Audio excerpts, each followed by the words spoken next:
My sister's kids were the golden grandchildren, private tutors, $8,500 camps, and a college fund my grandparents flaunted at dinner. At Grandma's birthday, she found out I quietly moved the trust into my name, and she lost it. She screamed. My dad dropped his fork, and Aunt said a sentence that made them freeze. I'm Miles, 32, older brother, only son, the responsible one. When my parents felt like delegating responsibility, and the difficult one when I said no. I host a mid-sized podcast about work and money that somehow makes people think I'm both a walking ATM and a therapist. I live in a small one-bedroom with 2 mini cables, a foam panel wall I'm proud of, and a coffee grinder I treat better than most of my relatives. The story starts in my grandmother's dining room, because of course it does. Tulle bows on the chairs, a tower of cupcakes, photographs of Grandma through the decades, arranged like a museum exhibit curated by my aunt. My sister Leah breezed in late with her 2 kids in matching polos. The room tilted toward them like sunflowers. Make room for the golden ones, Aunt Bev sang. The future of this family. I was already at the kids' table because my mom said the main table needed balance, whatever that meant. Grandma waved a hand at me. Miles, you're by the outlet. Perfect for your pod show podcast, I said. Dad clapped me on the shoulder like I'd gotten a participation ribbon. At least he's got a hobby. Then the first trigger landed clean as a slap. Leah leaned over the main table, kissed Grandma's cheek, and said loudly, "We came straight from the tutor. 2 hours of Latin. And don't even ask what that camp cost. $8,500 for 4 weeks. Worth every penny for our college track." Everyone made astonished noises. The kind people make when they plan to repeat the number in the parking lot, Mom said. And they have the college fund. Thank heavens. Your grandfather had such foresight. Our college fund. Leah corrected, grinning. The trust. Remember? She winked at Grandma. The way you flaunted at dinner is iconic. Grandma laughed like a bell. I do like to remind you children of your blessings. I check my phone because that's what I do when I'm angry. I pretend to read the weather. Across the table, Uncle Rob asked, Miles, what's new with your episodes? Interviews, I said. He nodded like I'd confirmed a diagnosis. Speaking of episodes, you should do one about parents who don't save for college. Thankfully, this family knows better. Thankfully, my mom echoed, looking straight at me like gratitude had a face, and it wasn't mine. Forks clinked. Someone put on a playlist, and the speeches started. Grandma loved speeches. I stared at the banner that said Happy 78th Queen and tried not to think about the folder on my laptop labeled Trust Final. I looked at Ela's kids who were nice enough, and at the adults who never learned the difference between generous and performative. Then Grandma lifted her glass. To family, she said, and to the grandchildren, we invest in a pause, a smile, and that was my line. The one I have replayed in my head since I was 12. Invest in the ones who matter. Mom laughed. Here. I pushed my chair back. Grandma, I said as mild as I could manage about the trust. Not now, sweetie, she said, voice sugared. Let's not talk money at dinner. Leah smirked. We can talk later. You wouldn't understand the details anyway. I swallowed. You'd be surprised. Money existed in our house like weather. Inescapable, always moving, always someone's fault. When I was 12, Grandpa opened an educational trust for the grandchildren. Back then, it meant me and future whoever. The trust was a story Grandma loved to tell. We sacrificed for education, she'd say, looking at me like a lesson. We prioritize the ones who will make us proud. Then Leah had kids. And the word grandchildren started to mean something that didn't include me at all. We grew up working as adjacent. 2 incomes, 1 inherited house, a savings account my mother called thin. Every time I wanted something, soccer cleat, a TI-84, Mom would sigh and say, ask your grandfather about the fond. He'd chuckle and change the subject. We didn't use it. We displayed it like the nice plates. By the time I was 19, I was editing audio at 2 a.m. for a sports show that fired me over text. I took barista shifts, learned to EQ and earbuds, and taught myself just enough web stuff to post episodes at stupid o'clock. Leah, 2 years younger, Master the family tradition of being adored. Miles is so intense, she'd say. You should have fun. Fun had a price tag. I had rent. When she had her first child, the truss got loud. Our golden grandbaby. Grandma would coo, tapping a manila folder. She'd tell waiters about the fund like it was a dessert special. Private school, private tutor, private everything. $8,500 camp, darling. They learned STEM and sailing. Best 3 letters in this house. Roy. Meanwhile, I was Venmo requesting my dad for my own birthday dinner because he forgot his wallet. I don't pretend I was perfect. I missed birthdays. Canceled on Ela's brunches, ducked family photos. I was hustling and ashamed of hustling. The podcast scraped, then grew, then dipped, then spiked. Ads came in. I learned how to read mid-rolls without sounding like a hostage. I started a Patreon. I paid off a credit card in a burst of joy, so intense I cried into a towel. And still the family script never changed. Miles, your sister's kids have needs. Don't be selfish. Your podcast is cute. The first big fracture was the group chat incident. Leia dropped a picture of the kids with their tutor. The kids looked bored. The tutor looked rich. Yayla wrote, 2 hours a week, worth every penny. College path secured. Grandma replied with 8 clapping emojis. And then, so glad we set up their trust young. I typed, wasn't the trust for all the grandchildren? Mom, stop stirring Miles. Ela, you don't even have kids. Grandma, we're talking about actual grandchildren, dear. I stared at that message until my phone locked. Actual grandchildren? Cool. I called Grandpa. His voice had grown thin. It was meant to be fair, he said. To help you both with education. Leia used it for camp. Camp can be educational. Can it be $8,500 educational? He sighed. Talk to your grandmother. Talking to Grandma meant being told I was dramatic. She said I should be grateful the family had anything at all. Don't be crass, Miles. College costs money. I said, I went to college. I'm still paying interest.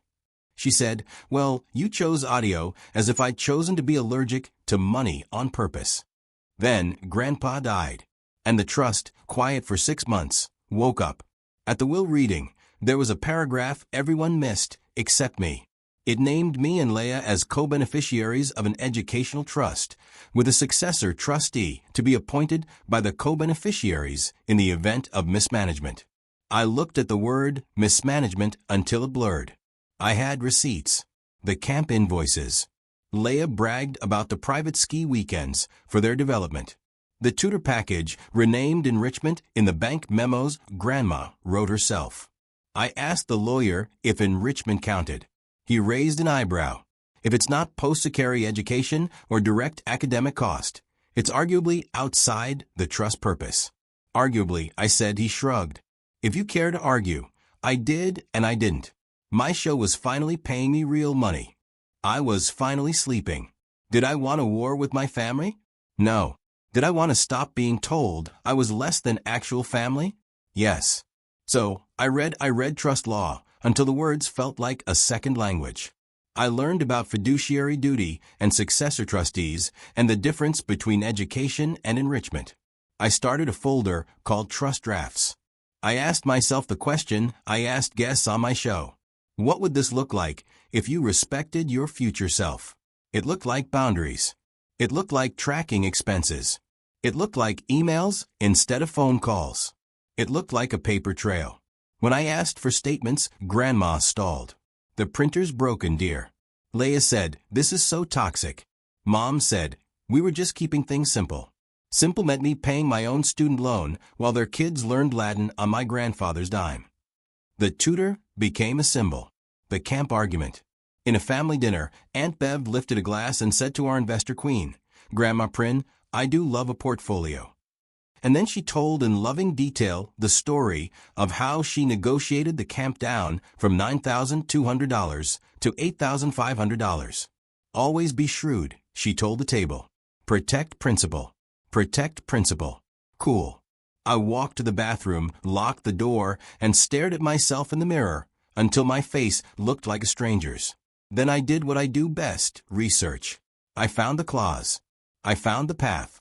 I found a bank officer who used phrases like within scope and successor appointment. The trust language allowed a change in trustees with the consent of both beneficiaries or if there was evidence of misuse by petition with notice. Consent wasn't happening. Evidence was Grandma's birthday fell on a Sunday. Everyone wore their church smiles.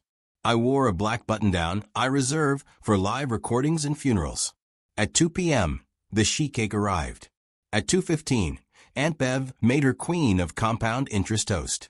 At 2:20, Leia announced the kids' camp recital. The tutor says they're gifted.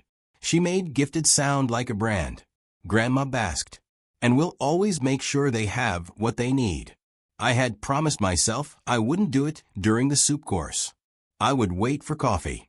But then Mom leaned across the table and said, "Miles, you didn't forget Grandma's check, did you? Even a small one is fine.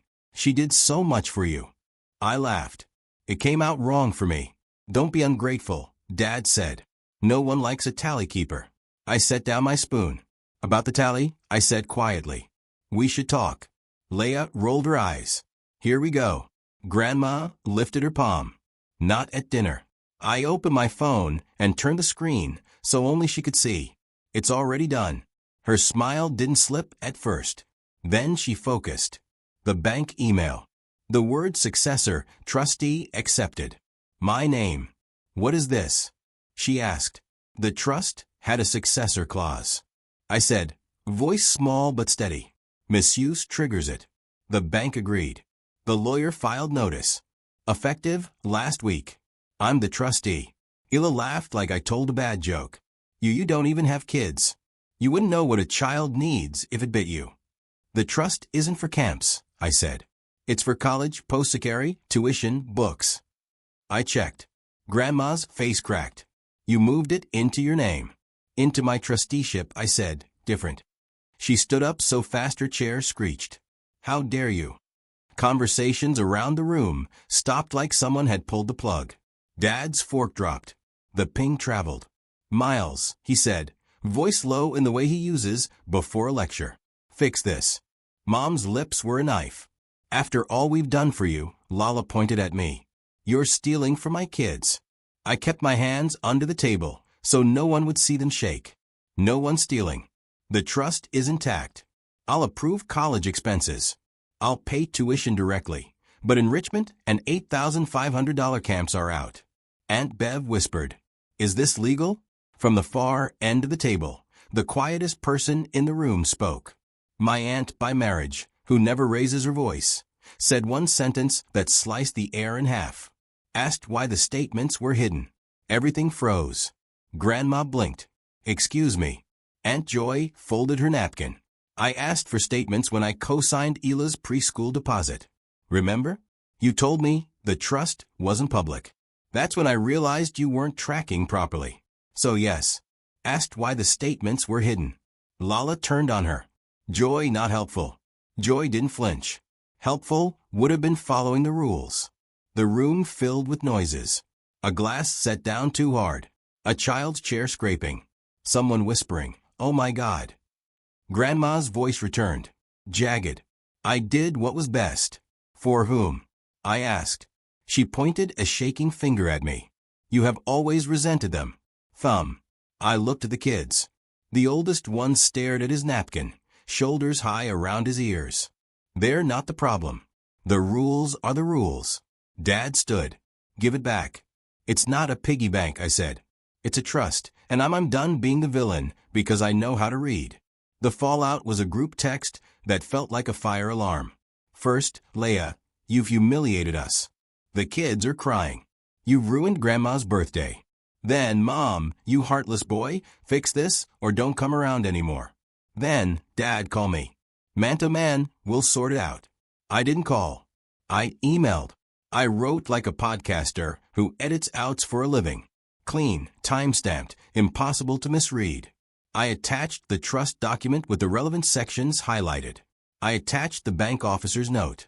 I attached a summary of disallowed expenses with a conciliatory paragraph that said I'd cover this semester's tutor out of my own pocket, so the kids wouldn't be the ones to take the hit while adults adjusted. Leah replied in 10 seconds. Keep your blood money. Joy wrote privately. Proud of you.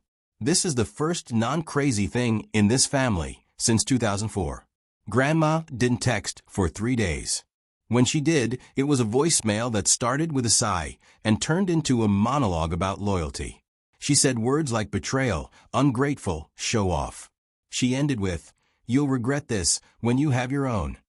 I pressed the message into the silence of my apartment and let it sit there on my desk, a sticky note. Respect your future self. I opened my bank app, paid my student loan, then closed it without taking a screenshot for once. The show went on. I recorded an episode about boundary budgets, how to allocate money and attention when your family runs on expectations. The inbox exploded. People told me about cousins who used grandma's medical fund for a destination wedding, about brothers who bought jet skis with college money. I cried twice, muted my mic, and kept going. A week later, Dad called. "Son," he said, overly warm, "can we meet at the diner?" I chose a public place and arrived early. He slid into the booth, ordered coffee he didn't drink, then leaned forward. "Your grandmother is upset." I noticed. He rubbed his eyes. "She feels disrespected." I moved the trustee role per the clause. "I know." He tried for a smile. "Look, maybe we could make a family agreement. You put your sister back in charge. We'll all forgive and forget. You can even be a co-signer if that makes you feel respected." The way he said respected made me want to flip the table. I didn't. I breathed like my therapist taught me. "Dad, we can use it for tuition, fees, books. Anything else is a no." That's the agreement. He sat back. "You sound like your show." That's not an insult. He exhaled, then tried a different route. "Your grandmother's. Afraid of losing face. She lost track. Those are different. Family is messy. So is math." He stared at me. "I don't recognize you lately." I finally recognized myself. The door chimed. A busboy laughed. Life continued. We settled into a new rhythm. Beige holidays without me. Texts I didn't answer right away. Uninvites disguised as we thought you'd be busy. I sent the school their 199Q forms. I sent the university bursar an email confirming direct tuition payment when the time came. Leah sent me a screenshot of an unpaid enrichment invoice with the caption, "Monster." I didn't reply. Then a weird thing happened. My cousin Nate, quiet, anxious, always on the edge of family group photos, called me. "I heard what you did," he said. "It made me ask my parents about my 529. He paused. "There isn't one. I'm sorry. I'm not calling to dump on you. I'm calling because hearing you say no gave me permission to ask. And now I'm opening my own account, even if it's $50 a month." We talked about compounding interest. I sent him my budgeting spreadsheet. He sent me a picture of his dog in a sweater. It was the best conversation I'd had with a relative in years. The day tuition came due for Leah's oldest, I paid it directly to the university and CC Leah, my parents, and grandma. No note, no flourish, just a copy of the transaction and the balance remaining. Leah wrote back, "Fine," which in our family was a peace treaty. Grandma stayed nuclear. She asked friends at church for prayer for a wayward grandson. Aunt Bev sent me passive-aggressive memes about honoring your elders. Mom tried guilt by dessert. She left a cake at my door. The frosting said, "Family first." It melted slightly in the afternoon sun and looked like a horror prop.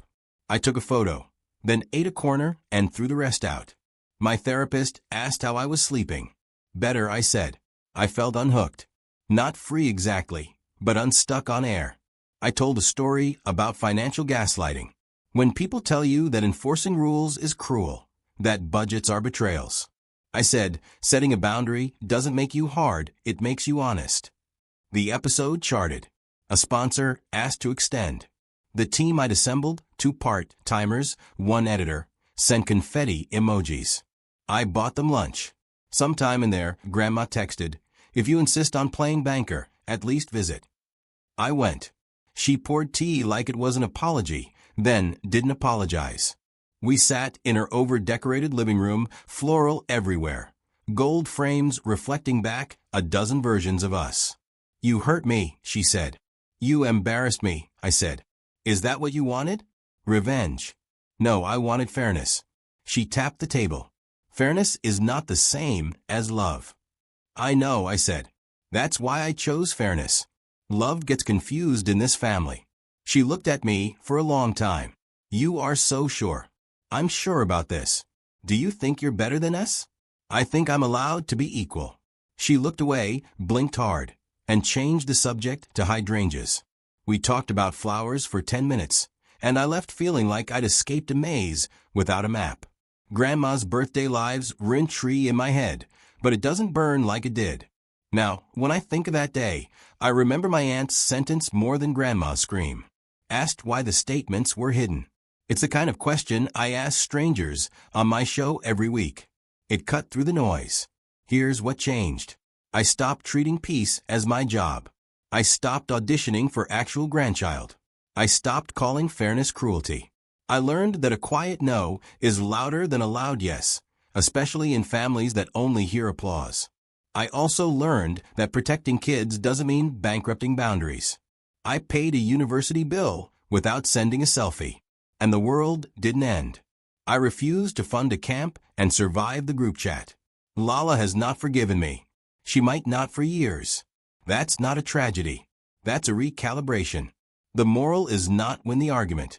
The moral is own the responsibility you're already carrying. For me, that meant reading the document everyone referenced like scripture and following it like a map. It meant telling the truth in a room that prefers a good story. It meant remembering that the person I have to live with most is me. I'm still Miles. I still oversalt my eggs and line up my XLR cables by length. I still record on Tuesday mornings, edit on Wednesday nights, and drink coffee like it's a hobby. Sometimes I think about how different the story would sound if Grandma had led with "I messed up." Maybe we would have laughed about the $8,500 sailing lessons in 20 years. Maybe not. The kids, I'm rooting for them. I hope they learn Latin and how to call a boundary by its name. I hope they never learn to equate love with a check. When they're ready for college, the money will be there because that's what the trust was for. And when they ask me why the camp got a no, I'll show them the clause and say, "I respected your future even when your parents hated me for it." Last week, I got a message from a listener. She wrote, "I told my brother I'm not his bank anymore. I put it in writing. I slept for the first time. I smiled in my kitchen over brewed coffee in my hand, phone buzzing with small thank yous from strangers. It felt like proof that doing the right thing rarely looks heroic in the moment. It looks like paperwork. It looks like somebody yelling at a birthday party. It looks like leaving a cake on a hot porch and walking away. I'm not the family ATM. I'm not the scapegoat. I'm not the villain in a story about actual grandchildren. I'm a person with limits. I put my name on a line I used to pretend wasn't there, and I'm keeping it there. I won't be used. I won't finance the performance. I'll pay what's owed. I'll document what's said. And I'll keep my hands under the table until they stop shaking. Then I'll pick up the mic, hit record, and tell the truth.